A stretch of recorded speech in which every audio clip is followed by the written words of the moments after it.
2001 മുതൽ 2021 വരെയുള്ള നിയമസഭാ തെരഞ്ഞെടുപ്പുകൾ 2001, 6, 11, 16, 21 ഈ 5 നിയമസഭാ തെരഞ്ഞെടുപ്പുകളിൽ കേരളത്തിൽ UDFിൽ കോൺഗ്രസിന് കിട്ടിയ സീറ്റുകളിൽ ഏറ്റവും കൂടുതൽ കിട്ടിയത് 63 സീറ്റ് 2011-ലാണ്.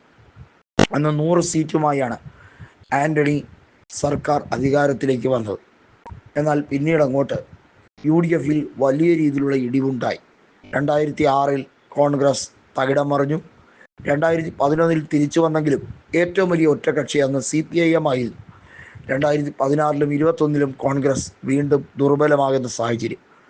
പ്രത്യേകിച്ചും തിരുവനന്തപുരം എന്ന തലസ്ഥാന നഗരിയിൽ കോൺഗ്രസിൻ്റെ MLA-മാർ കുത്തനെ ഇടിഞ്ഞത് 2016-ലും 2021-ലുമാണ്.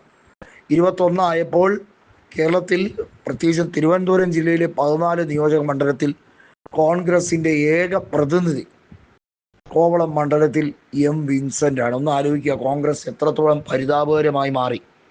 കോൺഗ്രസിൻ്റെ ഏറ്റവും വലിയ തീരാശാപം കുലംകുത്തികൾ തന്നെയാണ്. ആരോടി രവി ഒരു ഓഡിയോ ക്ലിപ്പുമായി ബന്ധപ്പെട്ട വിഷയത്തിൽ അദ്ദേഹത്തിന് രാജിവെക്കേണ്ടി വന്ന സാഹചര്യം നമുക്ക് എല്ലാവർക്കും അറിയാം. അദ്ദേഹം പറഞ്ഞത് കോൺഗ്രസ് ഒരു എടുക്കാച്ചരക്കായി മാറും എന്ന രീതിയിലാണ്. ആ രീതിയിൽ മാറ്റാൻ പല നേതാക്കളും വെമ്പുന്നുണ്ട്. എനിക്ക് കിട്ടിയില്ലെങ്കിൽ അവനും കിട്ടണ്ട, അല്ലെങ്കിൽ എനിക്ക് കിട്ടാത്ത ഒരു രാഷ്ട്രീയ നേട്ടം മറ്റൊരാൾ ലഭിച്ചു പോകുന്നതിൽ ഉള്ള അസൂയയും കുശുമ്പും അത് താരതമ്യേന മറ്റേത് പാർട്ടികളെക്കാളും ഏറ്റവും വലിയ രീതിയിൽ മുഴച്ചു നിൽക്കുന്നത് കോൺഗ്രസിൽ തന്നെയാണ്.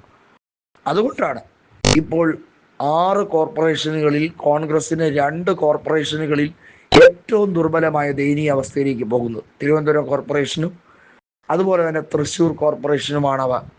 ഒന്ന് ആലോചിക്കണം, ഈ 2 കോർപ്പറേഷനുകളിലും കോൺഗ്രസ് നല്ലപോലെ പ്രവർത്തിച്ചിരുന്ന ആ രണ്ടിടത്തും വളരെ വ്യക്തമായിട്ടുള്ള ആധിപത്യം ഉണ്ടാക്കിയെടുക്കാൻ കോൺഗ്രസ്സിന് പലപ്പോഴും കഴിഞ്ഞിട്ടുണ്ട്.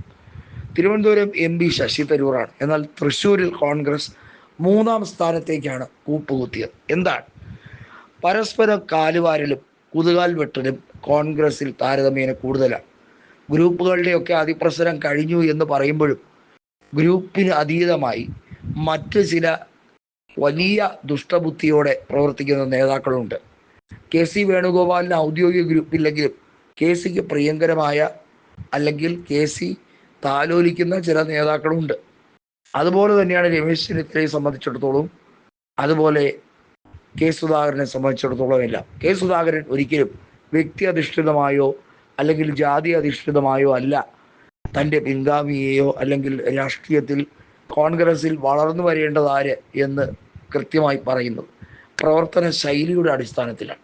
അങ്ങനെയെങ്കിൽ DCC അധ്യക്ഷനായിരുന്ന K. സുധാകരൻ തൻ്റെ പിൻഗാമിയായി കത്തോലിക്ക വിഭാഗത്തിൽ നിന്നുള്ള സണ്ണി ജോസഫിനെ ആക്കുമോ? ഒരു ഈഴവനെയല്ലേ പിടിച്ചാക്കൂ? അതല്ല പരിപാടി. K. സുധാകരൻ ജാതി ചിന്തയൊന്നും കാണിക്കാത്ത വ്യക്തിയാണ്. അതുപോലെ തന്നെയാണ് അടൂർ പ്രകാശ്. അടൂർ പ്രകാശ് അങ്ങനെ ജാതി രാഷ്ട്രീയം കളിക്കാറില്ല.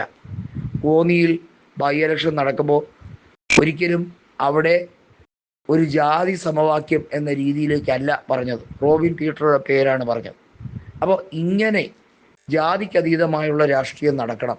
യൂത്ത് കോൺഗ്രസിൻ്റെ സംസ്ഥാന അധ്യക്ഷനെ പ്രഖ്യാപിക്കുമ്പോൾ അബിൻ വർക്കിയുടെ പേര് തഴയപ്പെട്ടതിനെക്കുറിച്ചുള്ള ചർച്ചയും വിവാദവും ഒക്കെ നിൽക്കുമ്പോഴും നമ്മൾ മനസ്സിലാക്കേണ്ടത് അങ്ങനെ ഒരു തോന്നൽ തെറ്റായ രീതിയിൽ സമൂഹത്തിൽ സ്പ്രെഡായാൽ അത് വീണ്ടും തിരിച്ചടിയായി കോൺഗ്രസിന് മാറും. ആ ഒരു നിലയിലേക്ക് പോകാതിരിക്കാൻ പല നേതാക്കളും ശ്രമിക്കേണ്ടതാണ് എന്ന് വ്യക്തമാവുകയാണ്.